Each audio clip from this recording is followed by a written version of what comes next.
Thế nó chỉ chủ thi lại là nó đó. Cái đồ chuẩn bị châu, chuẩn bị cây và chuẩn bị cút này. Lại ô số ta mà ôi cuối gì mà cú lu lên sao cú mà chinh mất đốt tăng lên.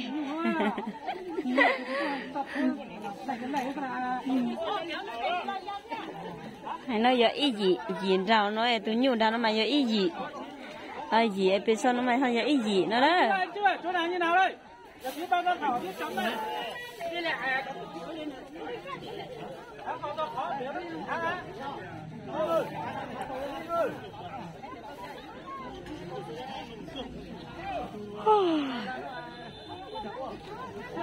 ô nhiều chú càng ô số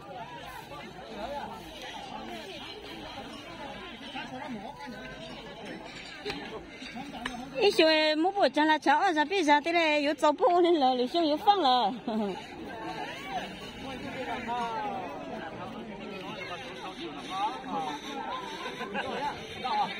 đội thao chữa chạy tiến hành thực hiện nội dung nhé. Thao chữa chạy chuẩn bị châu, chuẩn bị cài được chưa?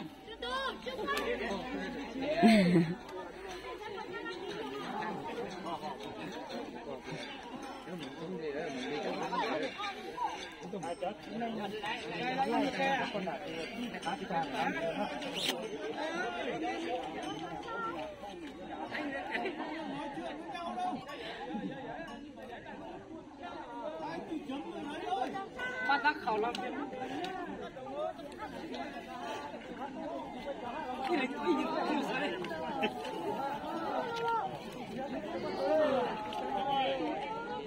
哎呦，你知道那说呢？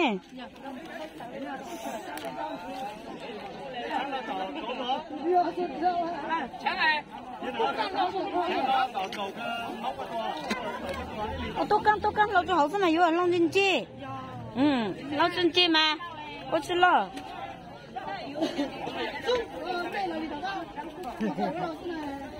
就住这大岛有他喽。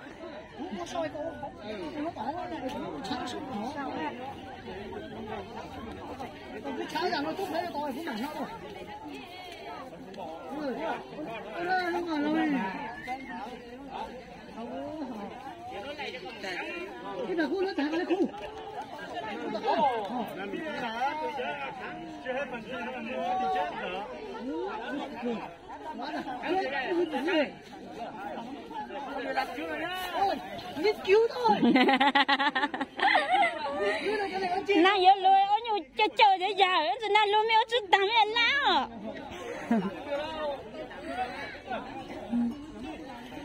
Trong ơi, thông báo là một số châu đừng lên tí và đứng xa xa trong quá trình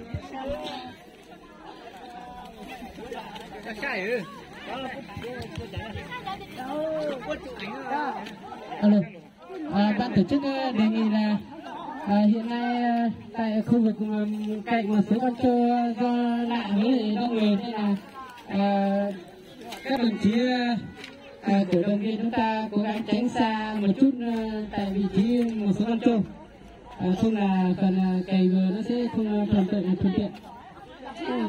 Do là một số con trâu này không quen với lại đông người nên là các cổ động viên chúng ta cố gắng quan sát ở vị trí xa một chút để thuận tiện trong quá trình cày của các đội. Sao còn đi chạy nhung rau khóc của nó đó.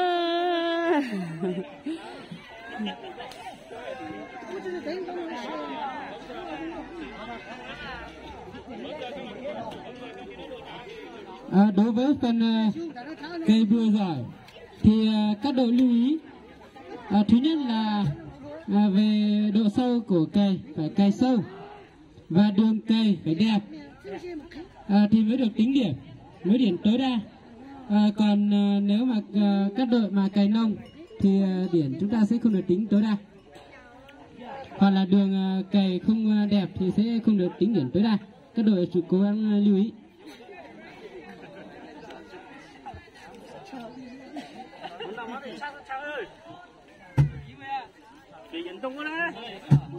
Về phần làm cỏ bờ thì cố gắng thứ nhất là phải làm đẹp, thứ hai là phải sạch cỏ thì mới được tính điểm tối đa. cắt đồ lưu ý.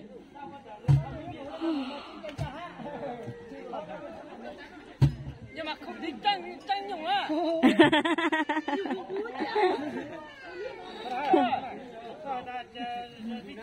Các đội đã sẵn sàng chưa ạ?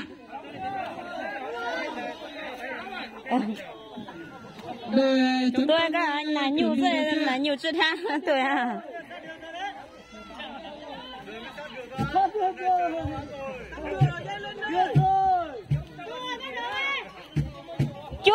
Chúa của taเลยcác đội đã chuẩn bị sẵn sàng, thời gian đếm ngược 5 4 3 2 1 bắt đầu. Wow, tôi sang rồi chú Dình đó mà nhiều mà ôi chắc có hình con đi.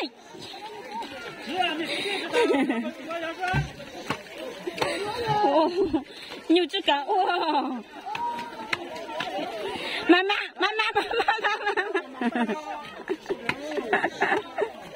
từ nhiều con đi chứ tao cả ôn lại em á.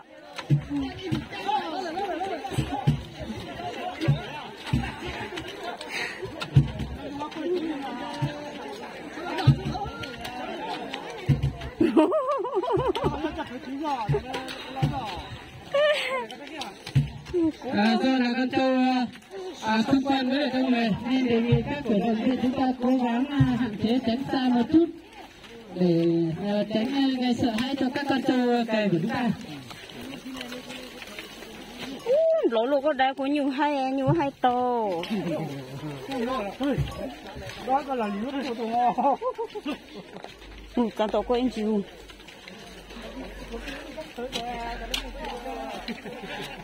Cho phải một dù tụi nó tôi một dù đâu tôi chuồn lỏ rồi.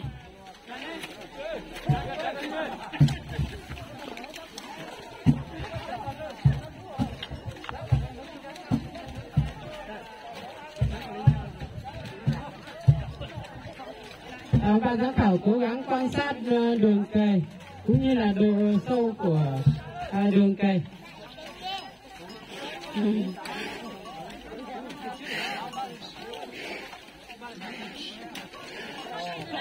Đã chỉ muốn chăm chỉ cho vậy đó, chỉ có chỉ đâu, đã chỉ chăm chỉ được đâu.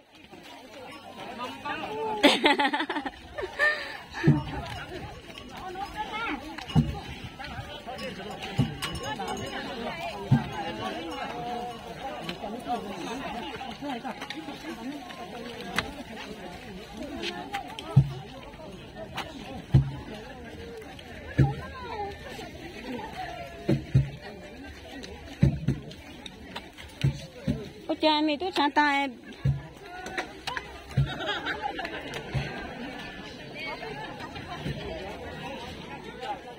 Ôi trời, tao là bông chẳng là còn thua lên á.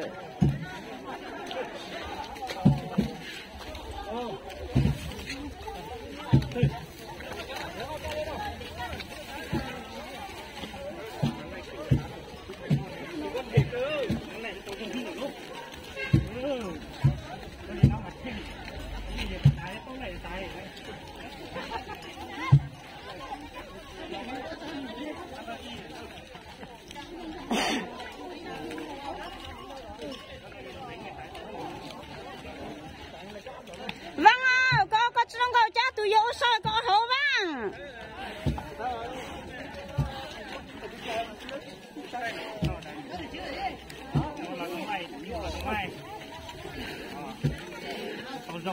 Con lại lấy nhiều chú sáng rồi nhiều trời con được đó.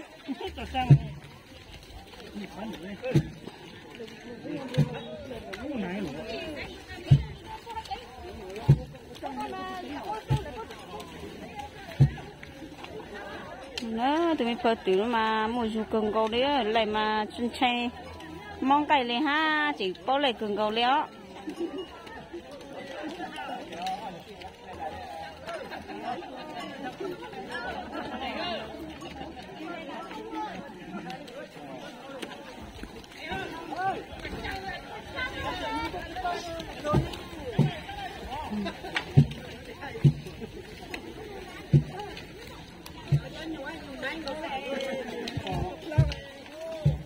Theo chúng tôi quan sát là một số đội đã thực hiện xong cái phần làm cỏ của mình, tuy nhiên là phần cày vẫn đang được tiếp tục thực hiện.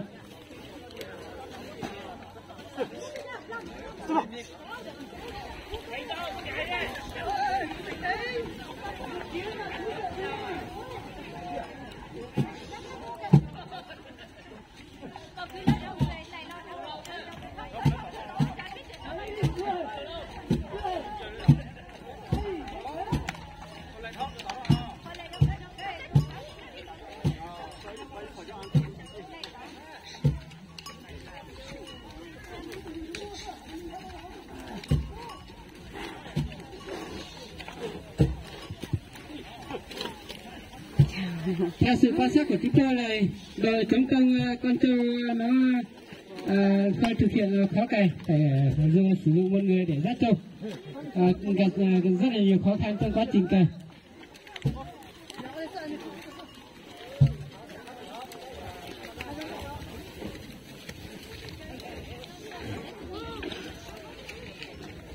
Ôi ôi ôi, tụi phải nhiều mà bao lại còn cầu ha tụi trào đó, bao tụi tí nó mà bao lại còn cầu đi à.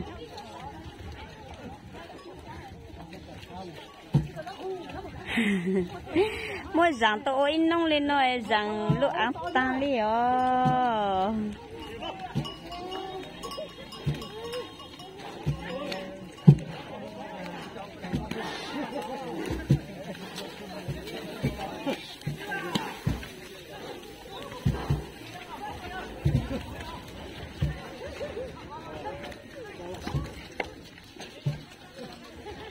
Mèo tôi plá có sao chú biết cho hú, chú cho hú. Phần thi cày bừa giỏi của chúng ta sẽ thực hiện trong vòng 60 phút, tuy nhiên là chúng tôi sẽ thực hiện cắt cái phần bừa và cắt cái phần đất bờ, nên là chúng ta sẽ thực hiện trong vòng 30 phút. Nên là các đội cố gắng lưu ý về thời gian.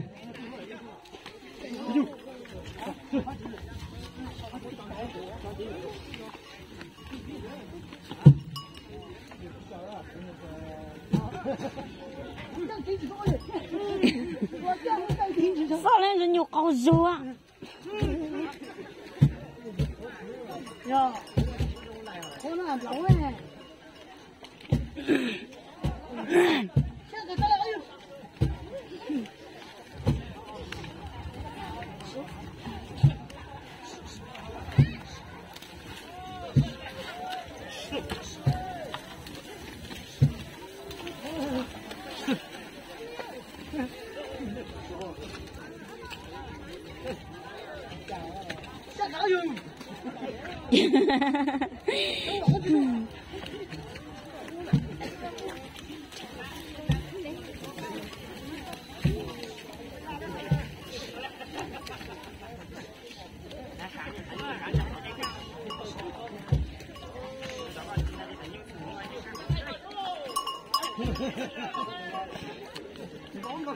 Sao lại nhiều chụp bao là chuẩn mong nhé tôi chụp bao nhiều đâu.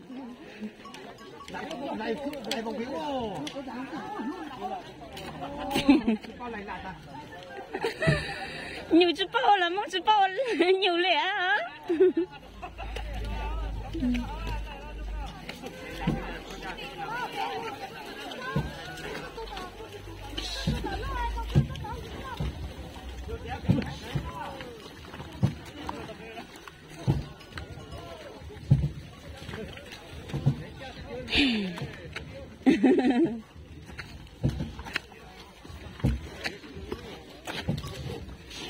Trong sao mi phơi nhục có yếu gì ta? Phần thi của mình theo quan sát của chúng tôi là đội dệt hàng và đội Chí Cú Nha sắp hoàn thành cái phần cày diện tích của mình. Các đội còn lại cố gắng cố lên.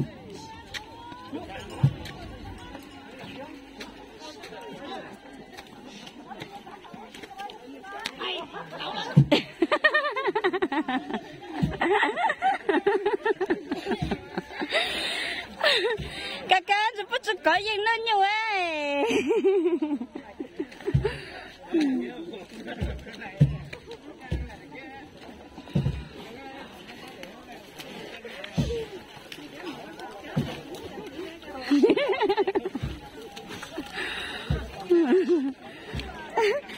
Chủ cho chỉ chủ miệng gạo sấu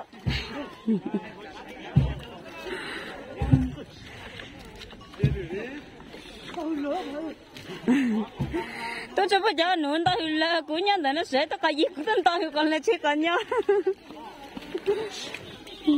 giờ này giờ đuổi cua chứ các đội về mặt thời gian cũng như là đường cày của các đội. Ô tôi khu cá chú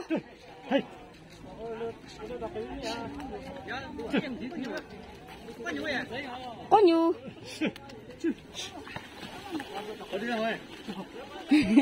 ôn nửa ta mà ha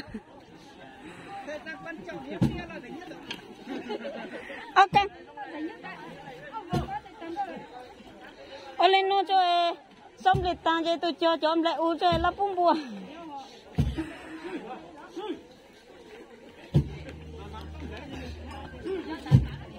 thì cái gì cho nhiều chút cả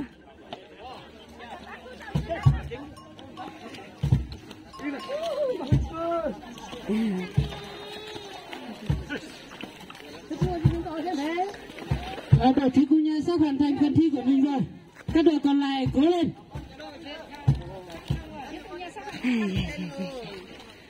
Cố chỉ một đốt ta lo tụi phải nhung một dù thế ngày lại trong cầu thế nhung mà sorry chắc tụi như vậy có thì ít tiền của thành lúc là tàng đội Dệt Thàng đã hoàn thành đường cày cuối cùng của mình. Là chị cũng nhà đã hoàn thành rồi. tăng ăn như lên trên để con giấy lại cho ta còn đúng là đường cày duy nhất. Không rồi, hết xài rồi. Các đội còn lại cố lên.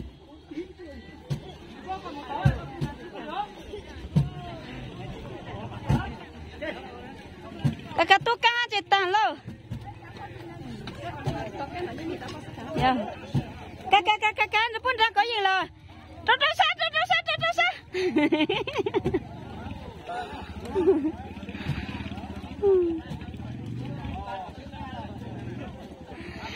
nhiều chỗ tôi căng rồi bán nặng mà Vâng, đội thủy cung nha đã hoàn thành phần cày của mình.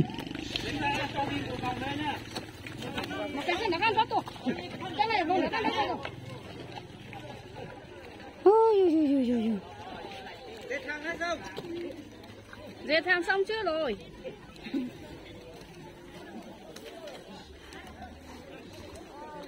Một kiểm tra xem cô. Hay là này nó tung đã. Thế mà chỉ tôi một con trắng chúng mua lo. Vâng, đội Sa Chua Chải cũng đang thực hiện cái đường cày cuối cùng của mình.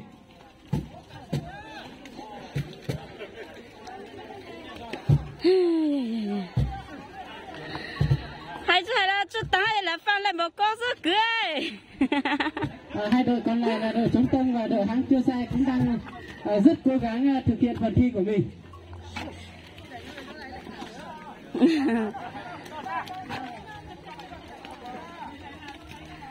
ở tao thì nó sẽ lại tăng lại na hay là nó ở gì ở luôn bà nó sẽ ô tăng lại ta sẽ mà chú ở bên luôn bà thì nó sẽ tao ô tăng na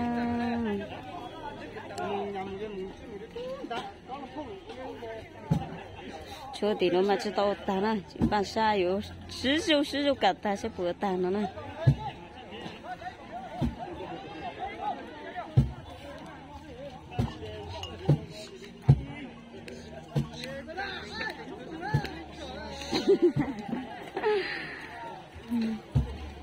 thì cho phong giờ mất thay lên nó cho mình sai sờ thay lên nó cho mình sai sờ đến lông là chơi giống mông bạn đọc khó lưỡi na anh nhân trong chúng mình sẽ lên sơ thừa